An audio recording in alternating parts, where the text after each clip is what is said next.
நமச்சிவாய. என்னை வழிநடத்திய மகான்கள், அருளாளர்கள், சித்தர்கள் அப்படின்ற தொடரில் இன்னைக்கு நம்ம பார்க்க போகிறது கணக்கம்பட்டி மூட்டை சாமிகள். இன்னைக்கு கணக்கம்பட்டி சித்தர், கணக்கம்பட்டி சாமி அப்படின்னு சொல்லி நிறையா பேர் இருக்கு. அந்த காலத்தில் அவருக்கு மூட்டை சாமி அப்படின்னு தான் பேர். இதுவரைக்கும் நான் பேசின அருளாளர்கள் எல்லாம் அவங்க ஜீவசமாதி ஆனதுக்கு அப்புறம்தான் நான் பார்த்துருக்கேன். ஆனால் இன்னைக்கு நம்ம பேச போகிற அருளாளர் அவர் உயிரோடு இருக்கும் சமயத்திலேயே பல முறை நேரே சந்தித்து அவரோடு பேசிய அனுபவங்கள், அவர் பக்கத்தில் உட்கார்ந்தே அவர் நிகழ்த்திய அற்புதங்களை பார்த்த அனுபவங்கள் எல்லாமே எனக்கு இறைவன் திருவருளால் உண்டு.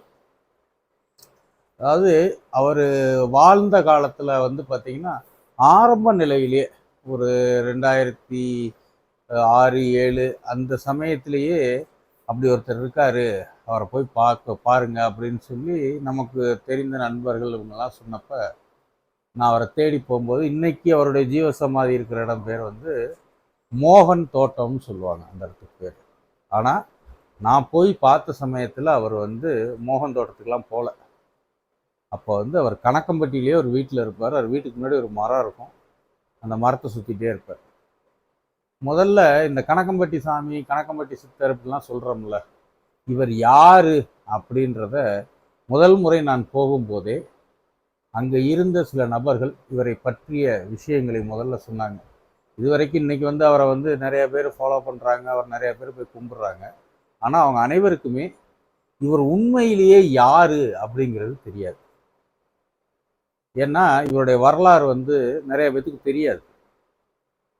அதைத்தான் இன்னைக்கு நான் இவருடைய வரலாறை மட்டும் சொல்லிட்டு அடுத்தடுத்து வர்ற வீடியோக்களில் அவரோடு எனக்கு ஏற்பட்ட நேரடி அனுபவங்கள், அவர் நிகழ்த்திய அற்புதங்கள் எல்லாம் அடுத்தடுத்து வர வீடியோவில் பேசுகிறேன். முதல்ல இவர் யார் அப்படின்னு பார்த்தீங்கன்னா, புரவிபாளையம்னு ஒரு ஊர் இருக்கு நம்ம பொள்ளாச்சி பக்கத்தில். அங்கே கோடி சாமிகள் அப்படின்னு சொல்லி ஒரு மகான் இருந்தார். அவர் 100 வயதை கடந்து வாழ்ந்த ஒரு பெரிய மகான். அவர் கோடி தாத்தான்னு சொல்லுவாங்க. எப்பயுமே இப்படி கை வச்சுருப்பார், பெரிய தொப்பி மாதிரி வச்சுருப்பார். எப்பயும் இப்படி கையை வச்சு கோடி கோடி கோடி கோடியா பேர், கோடி வா வாழு அப்படின்னு சொல்லி கோடினே சொல்கிறனால அவருக்கு கோடி தாத்தான்னு ஒரு பேர். அந்த கோடி சாமிகள் யார் அப்படின்னு பார்த்தீங்கன்னா, பாம்பாட்டி சித்தர் அப்படின்னு சொல்லக்கூடிய பாம்பாட்டி சித்தர் அவர் உடைய உடலில் இடம் கொண்டார் அப்படின்னு சொல்லுவாங்க. அதே போல் அந்த கோடி சாமிகள் ஜீவசமாதி ஆகிற நேரம் இன்னைக்கு நம்ம சொல்லக்கூடிய இந்த மூட்டை சாமி அப்படிங்கிறவர் அங்கே அவங்க ஊரில் ஏதோ ஒரு தகராறில் அவர் இறந்து போய் விடுகிறார். இறந்து போனவரை கொண்டு போய் போஸ்ட்மார்ட்டம் பண்ணுற ரூமில் போட்டு வச்சுட்டாங்க, போஸ்ட்மார்ட்டம் பண்ணுறதுக்காக. அப்படி போட்ட இடத்துல அவர் கரெக்டாக கோடி சாமிகள் புரவிபாளையத்தில் ஜீவசமாதி ஆகும்போது அந்த ஆன்மா இவரது உடலில் புகுந்து இவர் அப்படியே போஸ்ட்மார்ட்டம் பண்ணுற ரூமில் இருந்து எந்திரிச்சு இவர் நடந்து ஒரு கணக்கம்பட்டி வந்துட்டதா அங்கே இருந்தவங்க எல்லாருமே சொன்னாங்க. அதாவது இறந்த ஒரு ஆன்மாக்குள்ள அந்த பாம்பாட்டி சித்தருடைய அந்த ஆன்மா புரவிபாளையம் என்று சொல்லக்கூடிய அந்த ஊரில் வாழ்ந்த கோடி தாத்தாவுடைய உடலில் ஒரு 100 ஆண்டுகளுக்கு மேல் இருந்துவிட்டு அதற்கப்புறம் இவர் உடலுக்கு வந்ததாக சொல்லி. இவர் பார்த்தீங்கன்னா ரொம்ப எளிமையான ஆள். யாருனாலும் போய் பார்க்கலாம், யாருனாலும் பேசலாம். அவர் பார்த்தீங்கன்னா அந்த கணக்கம்பட்டியில் ஒரு வீட்டில் இருப்பார். ஒரு பெரிய மூட்டை மாதிரி ஒரு நீளமாக பெட்ஷீட்டு அது இதெல்லாம் கட்டிக்கிட்டு அது தூக்கி தோளில் போட்டுக்கிட்டு அப்படியே சுற்றிட்டே இருப்பார். நாங்கள் போகிறப்ப அவர் மோகன் தோட்டம்லாம் போகல. அப்போ அவர் காரெல்லாம் கிடையாது, சாதாரணமாக அந்த வீட்டில் தான் இருப்பார். யார் போனாலும் எல்லாத்தையுமே அந்த கிராமத்து பாஷையில் தான் பேசுவார். வா சாமி, எப்படி சாமி இருக்க, என்ன சாமி அப்படின்ற மாதிரி பேசுவார்.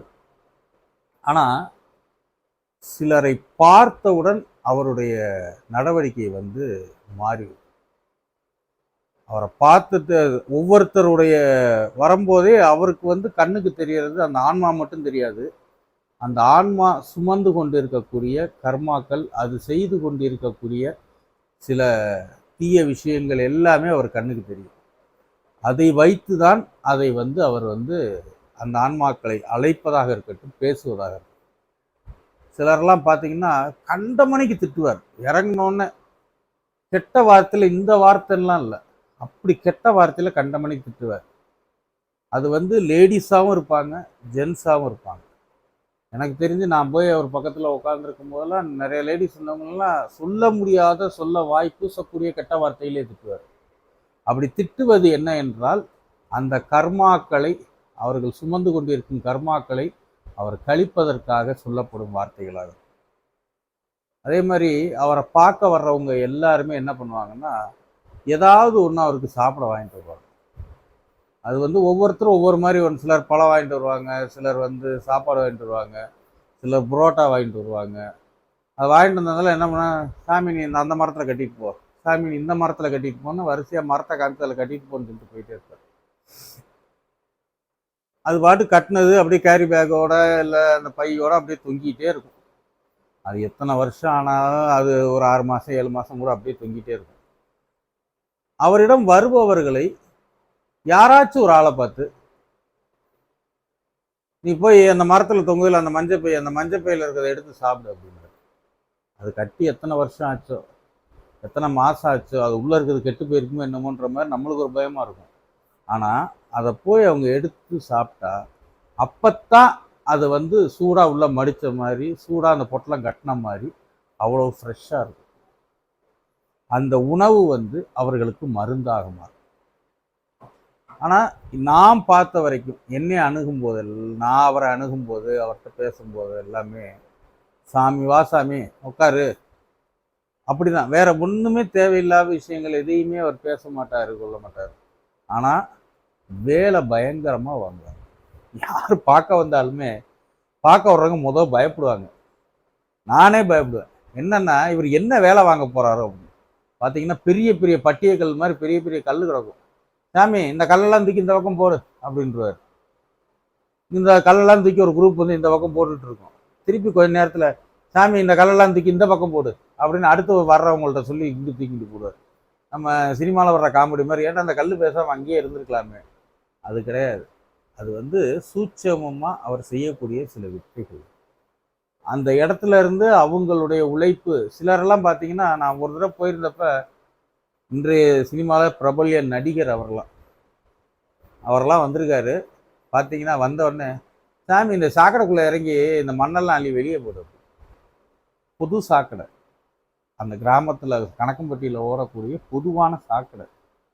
அந்த சாக்கடைக்குள்ளே இறங்க சொல்லி அந்த மண்ணெல்லாம் அள்ளி போடு அப்படிங்கிறார். ஆனால் அவர் சொன்னால் யாருமே மறுக்க முடியாது. அவர் வந்து உத்தரவு கொடுக்காம யாரும் அங்கேருந்து கிளம்பவும் முடியாது. அதுதான் அவர்கிட்ட ஒரு பெரிய விஷயம். போகிறேன் சாமி நான் கிளம்புறேன் அப்படின்னா, எரியா போகலாம் பேசாமல் உட்காரு சாமி அப்படின்றார். அப்படின்னா உட்காந்து தான் இருக்கணும். அவர் பார்த்து என்னைக்கு நீ வெளியில் போன்னு சொல்கிறாரோ அப்போ தான் போக முடியும். அந்த மாதிரி வந்தவங்கள இந்த வேலையை பாரு, சாக்கடை அள்ளி போடுன்னா சாக்கடையை அள்ளி போட்டாங்க. அவங்க அள்ளி போட்டதுக்கு அப்புறம் அந்த சாக்கடையை மட்டும் அள்ளி போடல, அவங்க உடம்புக்குள்ள இருந்த தேவையற்ற பதிவுகள், தேவையற்ற விஷயங்களை எல்லாம் அந்த சாக்கடையாக அள்ளி போட்டாங்க. ஆனால் அவர் சொல்ற விஷயத்துல எல்லாத்துலேயுமே நேரடியான விஷயங்கள் இருக்காது. அப்படி சூட்சமமான விஷயங்களை வைத்துதான் நிறைய பேருக்கு அவர் அருள் பண்ண ஆரம்பித்தார்.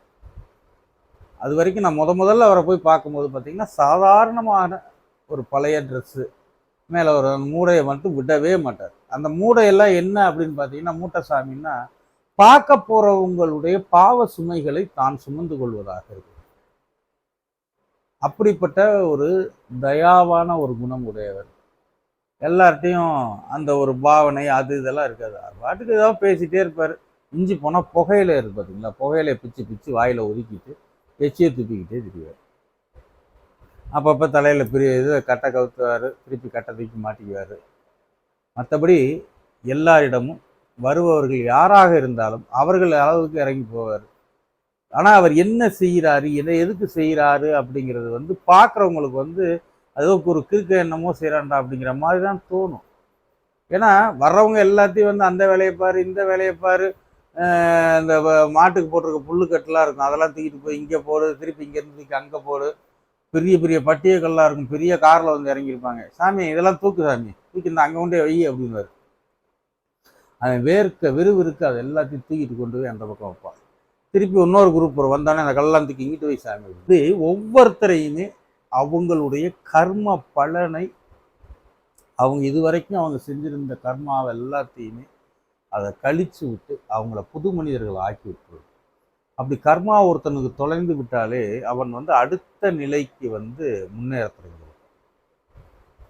அப்ப அவர் செஞ்சது எல்லாமே உன்னுடைய வினைப்பதிவுகள் அப்படின்னு சொல்லக்கூடிய வினைப்பதிவுகளை நீக்கி கொடுத்தது மட்டும்தான்.